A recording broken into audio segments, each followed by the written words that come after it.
Hey guys, so where do you think you got most of your information about sex? Now, I might have caught your attention just with the word sex. Some people respond really well, like it's not a big deal to talk about, and some people like we shouldn't talk about it. The truth is, very few of us have received our kind of education or our values around our sexual identity from God.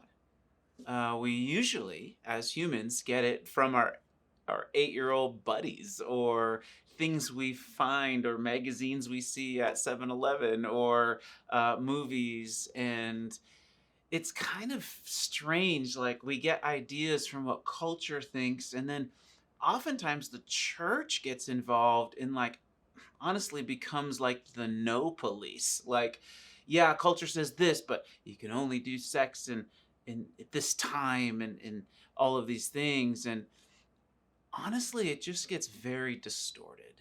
But the truth is that sex and our sexual life is a gift, and it's a gift from God.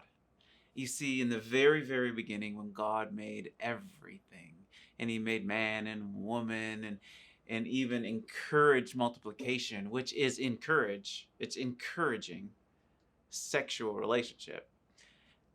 You know, God said it's very good, and the word there is this Hebrew word that is tov.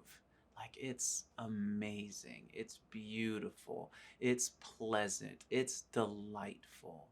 Everything was very, very good. You see, it's a gift from God. But what happens is fascinating, and we do this a lot as humans. We take a gift from God, and then we make the gift a God. We do it with money, we do it with stuff, we even do it with relationships, but specifically, we do it with sex. And even in the time of the Bible writing, the New Testament, Aphrodite was pretty popular. And she was a goddess of sex that humans created. You see, it's time to not have sex be a god, but for it to be seen again as a gift from God. Now, what we need in this and what God has done is He's gifted humanity with actually guilt and grace. And I know that sounds interesting, guilt. Guilt isn't about our identity, it's just a fact about one of our behaviors. And so, what God says is flee from sexual immorality. We're invited to have this oneness. In the Bible, in Hebrew, it's called echad, and it means this oneness with another human being that's so deep. It's deeper than we can even realize, and it's beautiful. It's like naked hearts and naked bodies, and this oneness is what we're called into again. Not cultural, like where sex is just two consenting adults, or honestly one adult that in a variety of ways does it by themselves. And it's just not what God created. It's meant to be something very beautiful. And so what we look at is how have we, as each of us individually, taken sexuality and either received it or turned it into something that's not beautiful. And God just says, that's not my plan. And so the guilt we realize is that we have sinned in that area. And the grace is that we are all forgiven. I mean, so many of the Bible stories are about people who have misused sex. And yet God forgives and does great things through them. So the truth is, as humanity receives grace, it leads to God then being the gift again. It's almost like it comes full circle. We just want to invite you to think about that sex is a gift from God.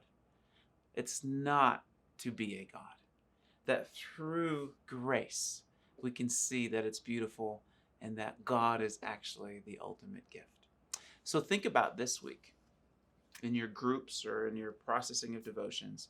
One, and this is going to be interesting to talk about, right? In a group of people, is what led you to form your ideas of sex? Where did it come from in your life? What happened when you were young, and or what did you see, or how did you form your idea? Okay, that's one. Two, the question is, what would it look like for you, again, to honor something that was created to be so beautiful? Now, this you might want to just keep to yourself, or you might want to share. But what would it look like now from this day forward, moving forward, to really honor the beauty that is to be a sexual relationship between two people, man and woman, for their life? How do we honor it? Whether you're single or whether you're married. Now, resources for you to think about. I think there are some great resources out there. First and foremost, go on canyonviewchurch.com and connect with us. And if you really need to talk about this, if you're having challenges in this area, we can meet with you and have an initial conversation. And then we can kind of connect you with counselors that are really, really good in this particular area of life. There's also a number of other resources that are a little bit more specific depending on the issue, whether it be a pornography challenge or issues you might be having in your marriage, that we can point you to as well. So I'm just going to ask you to contact the church through the website, and then we can take it individual basis from there. And for those of you who have been hurt, you see, by this sexuality of humans. In other words, all of us have different seasons, and all of us have different stories about what's happened in this area.